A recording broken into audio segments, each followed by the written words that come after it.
नमस्कार। आप सभी लोगों का, आप सभी विद्यार्थियों का मेरे YouTube चैनल हिंदी ज्ञान विद ममता में स्वागत है। बच्चों, आज मैं आपके लिए वर्कशीट नंबर 18 यानी कार्यपत्रक 18 जो कक्षा 8वीं की है लेकर आई हूँ।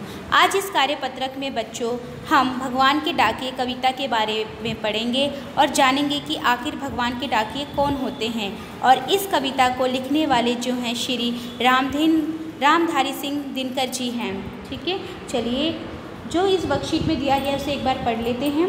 प्यारे बच्चों, आपके पाठ्य पुस्तक बसंत के पाठों पर आधारित इन कार्यपत्रों के माध्यम से आपसे विभिन्न पाठों पर चर्चा की जा रही है। आइए इसी क्रम में आज रामधारी सिंह दिनकर द्वारा रचित भगवान की डाकिये कविता पे हम लोग चर्चा करते हैं। सर्वप्रथम पहले की तरह मैं कविता को पढ़ती हूँ, फिर उसके बाद कविता के अपरिचित शब्दों पे हम चर्चा करेंगे।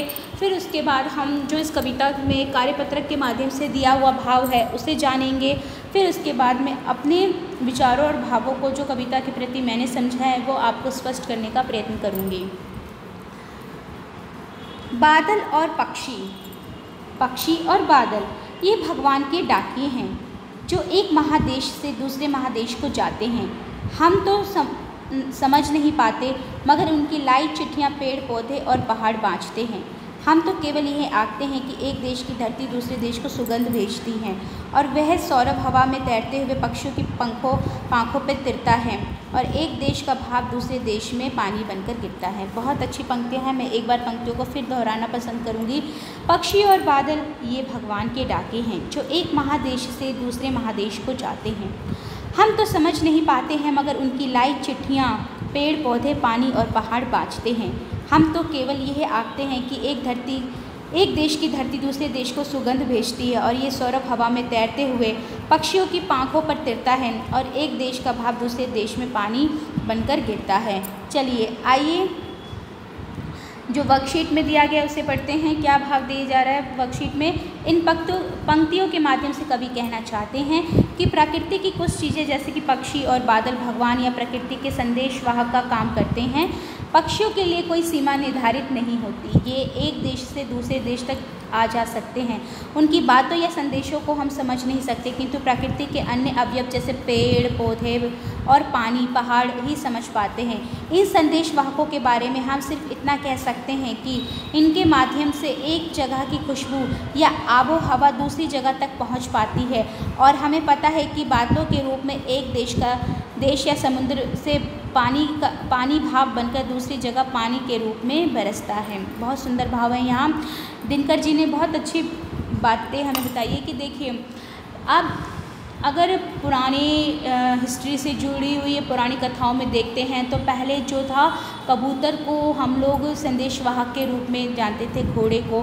पहले डाकिया नहीं हुआ करता था बच्चों। अब क्या है, अब देखो डाकिया भी कम होने लगे, बहुत जो है कम पोस्टमैन आते हैं, कुछ ही लेटर्स को पहुंचाने के लिए आते हैं, जैसे सरकारी कागज़ वगैरह का काम होता है। तब पहले जो था इनका काम अधिक था, लेकिन समय के अनुरूप जो है फ़ोन में अब संदेश जो है दे दिए जाते हैं। और पहले जो संदेश आते थे इन डाकियों के माध्यम से ही आते थे और किसी की एक चिट्ठी को आने में एक महीना भी लग जाता था। ये आप अपने दादा या दादी से पूछिए तो इसका वो बहुत अच्छे से जवाब और आपको बहुत अच्छे से समझा पाएंगे। ठीक है, तो चलिए कविता को पढ़ते हैं। परंतु लेखक कहते हैं, कवि महोदय कहते हैं कि ये तो जो है ये हम जैसे ही हम में से कोई एक व्यक्ति है जो डाकिये का रूप करता है और हमारी चिट्ठियों को लाके देता है, लेकिन भगवान का भी कोई डाकिया है जो भगवान के समाचार को, भगवान की सूचना को लाकर पहुंचाता है।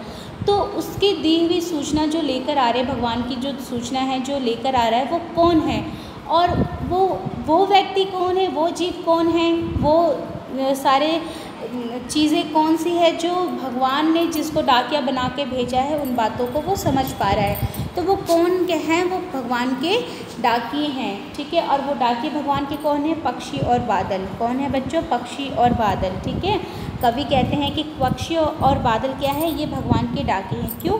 क्योंकि जो एक महादेश से दूसरे देश को जाते हैं, वैसे तो हमारे देश के पोस्टमैन को दूसरे देश के पोस्टमैन तक जाने में, संदेश पहुंचाने में थोड़ी सी कठिनाई का सामना हो सकता है ना, क्योंकि आप देखते हैं कि आप बॉर्डर की सीमा नहीं लांघ सकते, आप इधर नहीं जा सकते, तो इसके लिए पूरी सरकारी कानून चलते हैं, तब जाके आपकी एक चिट्ठी या लेटर एक देश से दूसरे देश तक पहुंचता है। परंतु पक्षियों का क्या है, ठीक है, वो भगवान के दिए हुए डाके, उनको इन सरकारी नियमों का कोई पालन करने की आवश्यकता नहीं है। एक देश की सीमा के से दूसरे देश की सीमा के नियमों का पालन करने की ज़रूरत नहीं है। वो स्वतंत्र हैं, वो भगवान के डाके हैं, ठीक है। वो एक महादेश से दूसरे महादेश को जा सकते हैं। हम तो समझ नहीं पाते, मगर उनकी चिट्ठियाँ लाए पेड़ पौधे और पहाड़ बाँचते हैं। जब ये पक्षी और ये बादल, ठीक है, जब ये पक्षी और ये जब बादल जो हैं बच्चों, जब अपना संदेश लेकर एक देश से दूसरे देश को आते हैं, तो उनके संदेश को भले हम नहीं समझ पाते, परंतु इस प्रकृति में, इस नेचर में, इस जगत में जो अन्य जीव हैं, जैसे पेड़ पौधे, पानी, ये जो अन्य चीज़ें हैं, ये सब क्या हैं, इनको आकर बाँचते हैं। मतलब ये जो आकाश और पक्षी थे, जो अपने माध्यम से जो चिट्ठियाँ लाए हैं, वो किन के लिए लेकर आए हैं? पेड़ पौधे, पानी, पहाड़, इनके बीच जाकर बाँचते हैं। बाँचते का मतलब है बांटना, बांटते हैं, ठीक है। बांटते हैं वो कौन? पक्षी और बादल। हम तो केवल आते हैं, कवि कहते हैं हम तो केवल आते हैं, हम तो केवल देखते ही हैं कि एक देश की धरती दूसरे देश को सुगंध बेचती है, ठीक है। आप किसी के लिए गिफ्ट या लेते हैं ना कि ये इस देश का व्यक्ति आया है, इस प्रकार से दिख रहा है, इस तरह से ही हम उसका अनुभव लगा पाते हैं, ठीक है। भारत का कोई व्यक्ति है, वो विदेश जाता है तो अपने वस्त्रों को यदि पहनता है तो आप उसको पहचान जाते हैं। विदेशी कोई हमारे देश में आता है तो उसकी रूपरेखा, उसके पहनावे को देखकर आप तुरंत पहचान जाते हो कि ये विदेशी है, यानी उसकी एक अलग ही सुगंध होती है। उसी प्रकार से आप यहाँ पर जो सुगंध पक्षी लेकर अपने पंखों पे आ रहा है, वहाँ की मिट्टी को संजो के अपने पंखों पे लेकर आ रहा है, ठीक है। अगर वो किसी वृक्ष की डाली पे बैठा है, उसकी जो खुशबू लेकर आ रहा है, तो वो स्वतंत्र रूप से उड़कर आया और इस देश की मिट्टी में अपने पंखों को उसने झाड़ा, तो दूसरे देश की मिट्टी को लाकर यहाँ पर उसने बिखेर दिया। वहाँ के फूलों पे या वहाँ के वृक्षों पे बैठने के कारण जो वहाँ की खुशबू थी, उसको लाकर उसने क्या किया, यहाँ के पेड़ों पर बिखेरने का प्रयत्न किया, ठीक है। उसी प्रकार के से बादलों को देख लो, तो बादल क्या है, उस महादेश का जो पानी था उसको भाप रूप में अवशोषित किया उसने, ठीक है। धूप ने वहाँ पर बादल रूप में वो संघनन हो गया, एकत्रित हो गया, ठीक है, उसका रूप जलद हो गया, और फिर वो उसको लेकर भरे हुए पानी को लेकर आके किसी दूसरे महादेश पर आकर बरसा देता है। यानी वहाँ की जो खुशबू थी, मिट्टी की खुशबू थी, मिट्टी से और पानी से उठा हुआ जो भाप था, उसको बादल ने एकत्रित किया और लाकर दूसरे देश पर क्या किया, बरसा दिया। यानी एक जगह के सुख दुख को उसने दूसरे देश के सुख दुख को लाकर बांट दिया। तो इसको कौन पहचान पा रहा है बच्चों?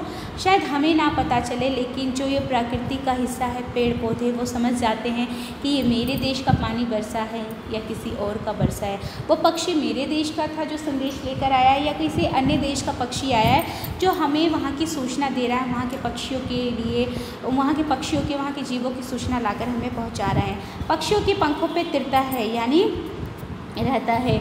आगे बढ़ते हैं। यहाँ पर एक देश का भाप दूसरे देश में बनकर गिरता है। जैसे मैं आपको स्पष्ट कर चुकी हूँ कि वहाँ का पानी जो है भाप रूप में इकट्ठा होता है और बादल का रूप बनने के बाद वो दूसरे देश पर आकर क्या है, गिर जाता है, बरस जाता है। बहुत सुंदर था कि किस तरह से क्या है, ये कवि ने सोचा, बहुत दिमाग लगाया, देखा कि हम तो एक मतलब सरकारी कानूनी तरीके से एक देश से दूसरे देश में जा सकते हैं, ठीक है।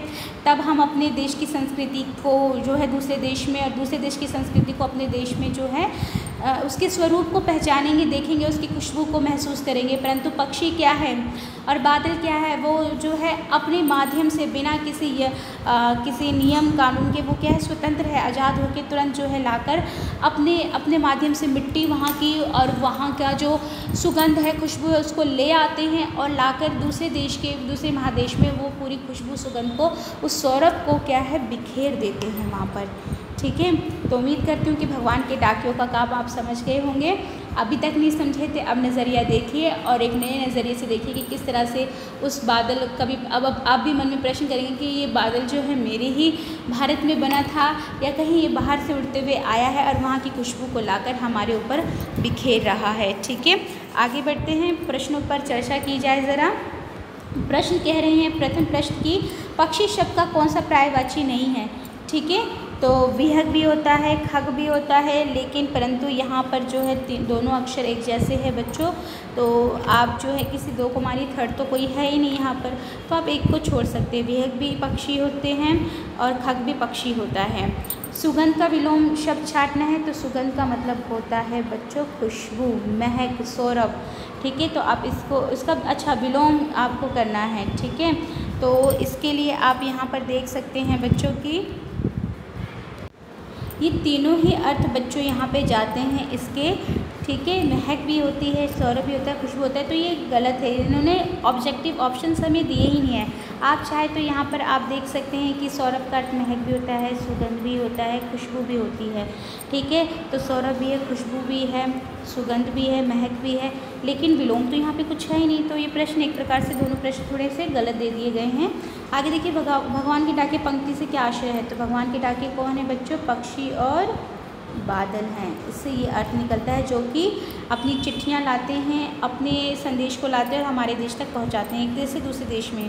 कौन कौन सी चीज़ों के लिए देश की सीमाएं बाधक नहीं हैं। ठीक है, पेड़ के लिए, पौधों के लिए, पहाड़ों के लिए और पक्षी और बादल के लिए क्या है, वो सीमा बाधक नहीं है।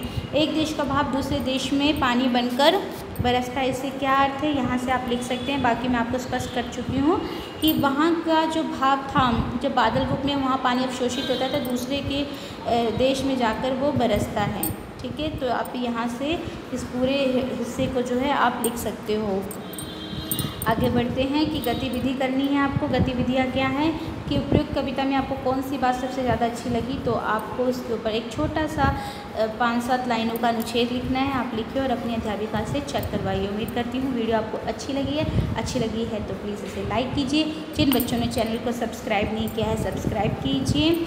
और वीडियो देखने के लिए बच्चों आपको मेरा बहुत बहुत धन्यवाद। इन्हीं शब्दों के साथ मैं वाणी पे विराम लगाती हूँ। मेरा आप सभी को नमस्कार।